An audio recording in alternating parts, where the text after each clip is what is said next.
Rafa, pendaki berpengalaman yang sering disebut kompas hidup oleh teman-temannya, memutuskan untuk menyusuri jalur menuju Arcopodo seorang diri. Ia sedang mengerjakan proyek dokumenter tentang gunung-gunung angker di Indonesia dan Semeru berada di daftar teratasnya. Di pos sebelumnya, seorang porter tua sempat menahannya. "Lewat jam segini jangan naik, banyak yang mengikuti tanpa suara," katanya dengan mata tak berkedip. "Apa maksudnya?" "Sosok yang tak pernah ingin ketinggalan, meski kau tak pernah mengajaknya." Rafa hanya tersenyum gugup dan tetap mendaki. Saat jam menunjukkan pukul 2 dini hari, hanya sorak angin dan suara debu pasir yang jatuh dari tebing. Namun tepat setelah Rafa berhenti untuk minum, ia mendengar ceklek, ceklek, bunyi batu kecil terinjak. Langkah kaki. Tapi bukan satu, dua. Dan langkah kedua selalu datang sedikit terlambat, seperti meniru atau menanti.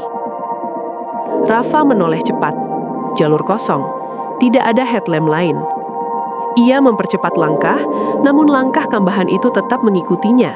Makin lama, makin dekat, sampai terasa tepat di belakang bahunya, padahal tidak ada siapapun. Nafas Rafa mulai goyah, kepalanya berat, udara dingin menusuk tulang. Begitu sampai di Arcopodo, Rafa melihat dua arca penjaga yang sering diceritakan pendaki. Tetapi malam itu, bentuknya tampak berbeda, lebih tinggi, lebih kurus, dan wajahnya tidak jelas seolah bermegah di dalam kabut. Ketika Rafa memfokuskan lampu ke salah satu arca, ia membeku.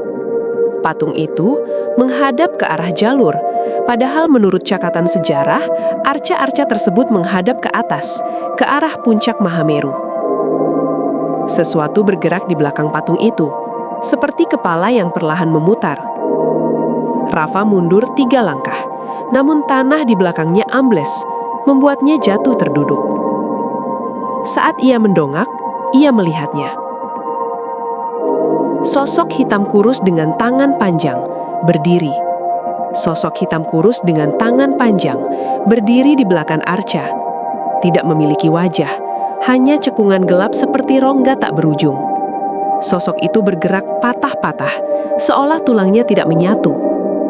Dan dari kejauhan, terdengar suara seperti bisikan, namun bukan satu suara, melainkan puluhan. "Jangan tinggalkan kami. Kau sudah mengajak kami. Kami ikut." Ketika kabut makin pekat, Rafa menyalakan recorder dokumenternya. "Ada sesuatu di sekitar Arcopodo. Mungkin fenomena visual," katanya dengan suara gemetar. Namun saat dia menoleh ke arah jalur semula, lampu headlampnya menangkap pemandangan yang membuat darahnya merinding.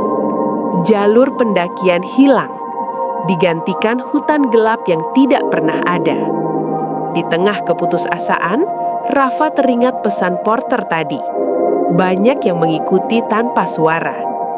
Ia sadar, mungkin sosok itu bukan ingin mencelakakan, tetapi menuntut sesuatu, mendaki tanpa meminta izin, atau melanggar batas tak kasat mata.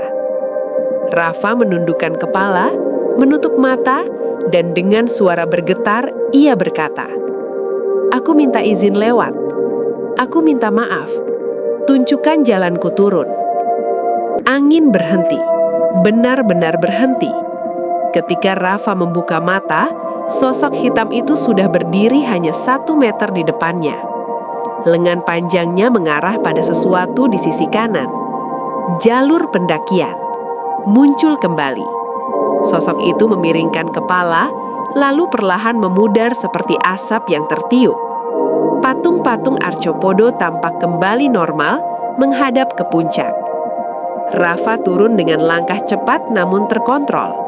Setiap beberapa meter, ia merasa seolah disorot oleh mata yang tidak ada. Tapi tidak ada suara langkah kedua lagi.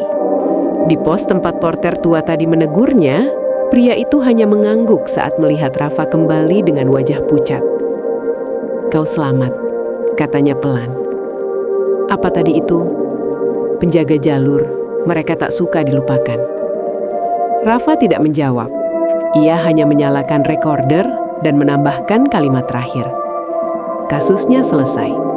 Mereka bukan ingin menyakiti, mereka hanya ingin diingat. Sejak malam itu, Rafa tak pernah mendaki sendirian lagi. Dan di dokumenternya, ia menulis satu catatan penting.